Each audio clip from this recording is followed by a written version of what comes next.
Hey y'all, welcome back to my channel. Today is going to be a big day in my kitchen. One of those real life, sleeves rolled up kind of days. I'll be canning 25 jars of blueberries in a few different ways and also preserving 16 jars of beef. It's a full day of putting up food for the pantry and I can't wait to take you along.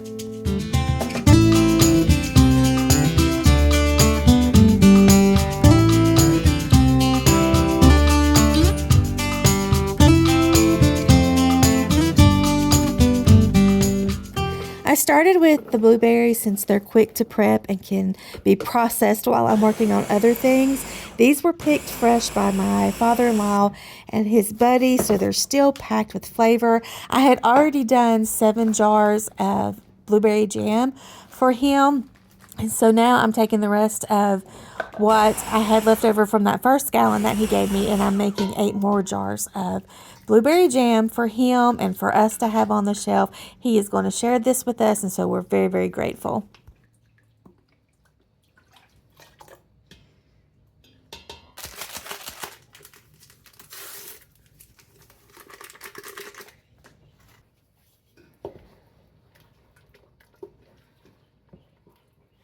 I'm doing the blueberries a couple of different ways on this day. I am, like I said, making the blueberry jam. I did a full video on this and I can link that down below. So I'm just going to quickly run through it right here, but I will link the recipe as well down below. I got the recipe off of Pinterest. So I'm going to do blueberry jam, and then I'm going to do some blueberry pie filling, and then another blueberry recipe that has a secret ingredient that I will tell you when we get to that.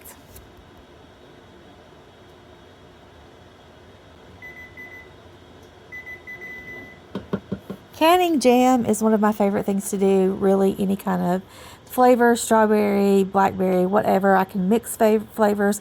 Last year I did a blueberry peach. It was really good. I really enjoy canning jam, but I really enjoy canning in general because there's just something special, and there's that special kind of feeling about putting food up on your shelves to have for the next year. And you did it yourself, all the ingredients that are in there, you can control everything, and it's a healthier way for us to live and to eat.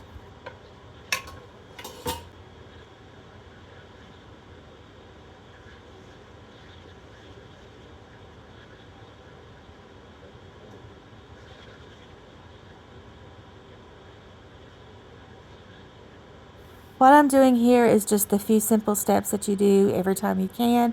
I want to debubble and make sure there's no bubbles in the jar.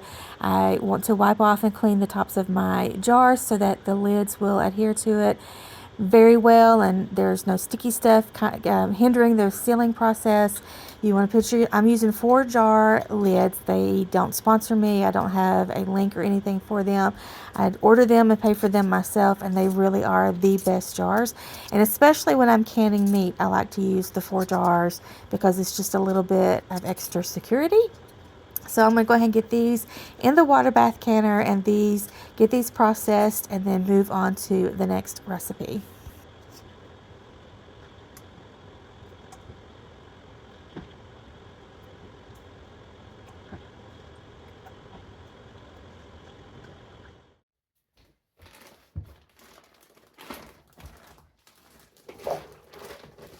So now I'm starting on the pie filling. I end up with 7 quarts and 1 pint of pie filling. Again, we are going to be sharing these with my father-in-law and his friend. So pie fillings are always fun to have on hand if you want to make a pie. Or with me, I really like to make crisps or a cobbler. I just love having these things on hand, especially in the winter months when you want some kind of a cozy, warm dessert to have with your coffee. So the first thing I'm going to do is I'm going to soak the blueberries in boiling water for a minute, and you want to save that water because you're going to use that water to make the gel part of your pie filling. So I'm going to get 4 cups of this blueberry water into my pot, and I'm going to add my clear gel. I'm going to link this recipe down below for you guys so that you can follow it as well. But I do add my clear gel. I add my sugar. I'm going to get this you want to get it up to boiling because it'll start to get thick. And once it starts to get thick, that's when you're going to add your lemon juice and your nutmeg. And trust me, nutmeg is wonderful in this recipe. So once you start to feel the resistance, you want to add those things, and then you're going to mix, gently mix in your blueberries. This is so, so good. I hope you guys will try this recipe. And along with anything that I do in the kitchen, I am a messy, messy cook. But definitely when I'm canning, there is always some kind of a big mess that I have to clean up. And right here, I set the colander of blueberries down on the counter, not thinking a bit that they were still going to drain out. And they just drain right on down to the floor. So I'm going to get this mess cleaned up and then carry on with my pie filling.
So this was about the time that I remembered that when I did this recipe last year, I did not get 7 quarts of filling in one batch. It was about 3.5. So I realized here that I'm going to have to do this process all over again. I'm not going to film that for you guys because you see it here, but I do end up with 7 quarts and a pint, and the pint I'm keeping for myself, and I'm going to make me a little crisp later on this week to have for breakfast. But yeah, if you want that many, this makes about, I mean, if you really stretch it, you could get 4 quarts out of one recipe. I do get close to that, but again, I have to do this in 2 batches. This recipe calls for you to leave a little more than an inch of headspace, and so that's what I'm doing here. I'm just making sure I have a little bit over an inch to give this room to expand while it's processing.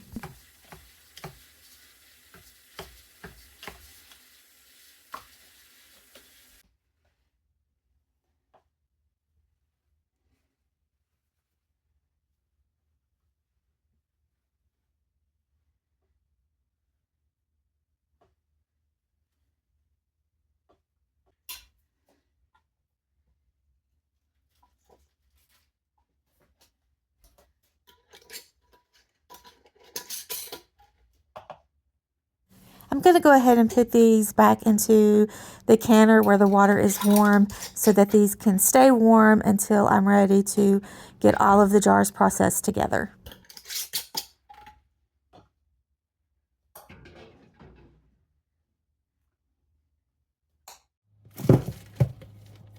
So now I'm moving on to my third and final blueberry recipe. I am taking some of my blueberries from last season, 8 cups actually. I'm going to mix them with 6 cups of sugar and some lemon juice. I had just enough lemon juice in my bottle for this recipe, and I let this sit for about an hour so that the blueberries or the sugar can bring out the juice of the blueberries. Then I'm going to heat it and let it get really hot. I'll use my immersion blender to smush them up a little bit. You can use a potato masher if you don't want them, if you'd like to have it a little more chunky, but I like to use my immersion blender.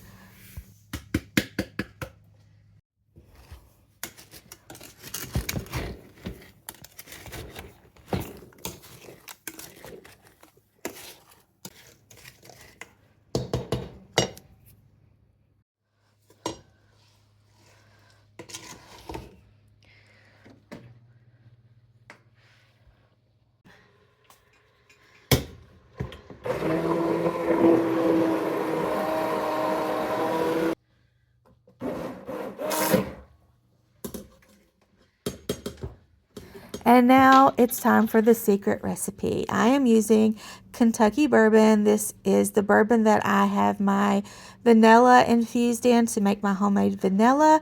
The recipe that I found called for vanilla paste or vanilla extract and also for bourbon, but since I have both in one jar, that's what I'm using. And also the recipe says to add the bourbon at the end. Right before you can, but I do it before the last hour of cooking because I want that alcohol to burn out. It does turn out really good. If you would rather have more of a strong bourbon flavor, then you can follow the recipe and do it at the end. Right now, I am cutting up my beef while my bourbon blueberry jelly is cooking. It has to cook for about an hour. You want it to cook down because there is no pectin in it, so this has to cook for a while. So while that's happening, I'm cutting up my meat. I have 4 packages of London broil, and there's 2 London broils in each package. And so I'm just going to cut this up. I end up with 16 jars of beef. You can flavor this any way you want, or you don't have to flavor it at all. Once you put the meat in, you can wipe your wipe the tops of your jars and go ahead and put the lids on them. Or you can do what I'm going to do. I add just a little bit of salt and pepper, and that is it. And then you don't have to add any liquid to the jars unless you just want to, because while these are processing, they will render their own juice. It's homemade beef broth in that jar, and it is so, so, so good. I do try to cut off big fat caps. I don't want that in my jar. Sometimes you will have a little bit of fat that settles at the top of your jar, and that is okay. It's perfectly healthy to eat, perfectly safe to eat. So I'm going to get this going and get these into my canner, and then they're pint jars, so they will process for 75 minutes. And I am packing these cold, so I will put them into a cold canner with cold water and then bring everything up to temperature together. Again, you want to make sure you wipe the rims and so that your lids will stick to your jars perfectly and there's nothing interfering with the sealing.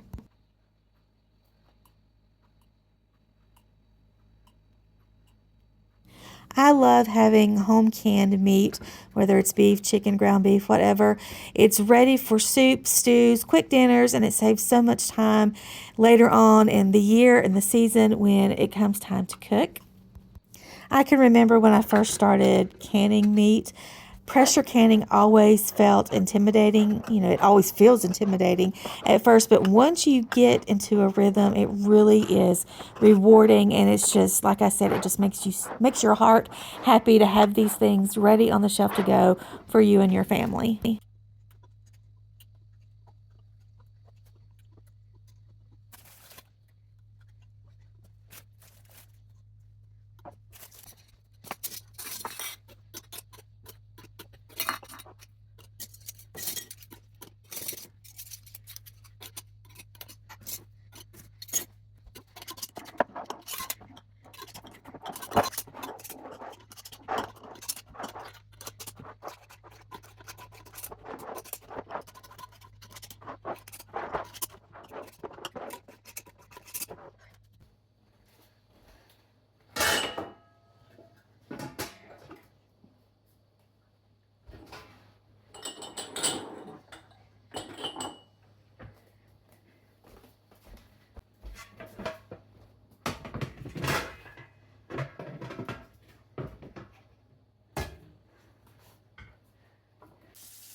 My blueberry bourbon jelly is ready to jar, and I am going to use the half-pint jars. These are really pretty jars that I got off of Amazon. If I can remember, I will link them in the description below. They're just really pretty. They have a really pretty design on them, and I thought that they were perfect for this jam. So I'm going to get this in to my water bath canner, and I time it so that my jam and my beef are done at the same time, and I get everything out at once, and then I will show you the rewards of what we did for the day.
Here's the final count for the day. I ended up with 25 jars of blueberries preserved in 3 different ways and 16 jars of beef.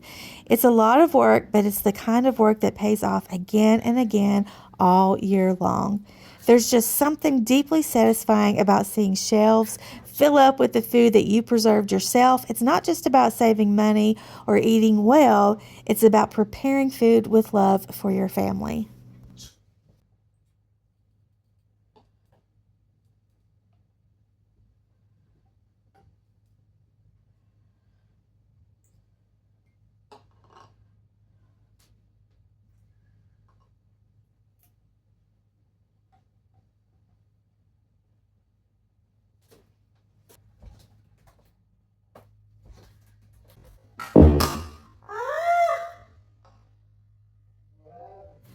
We're going to eat that jar of jam first. Thanks so much for spending the day with me. If you enjoy this kind of cozy seasonal homemaking, I'd love for you to subscribe and join me. Let me know in the comments what your favorite thing to can or preserve is, or what's on your list of things to try next. Until next time, guys, I will see y'all later. Bye.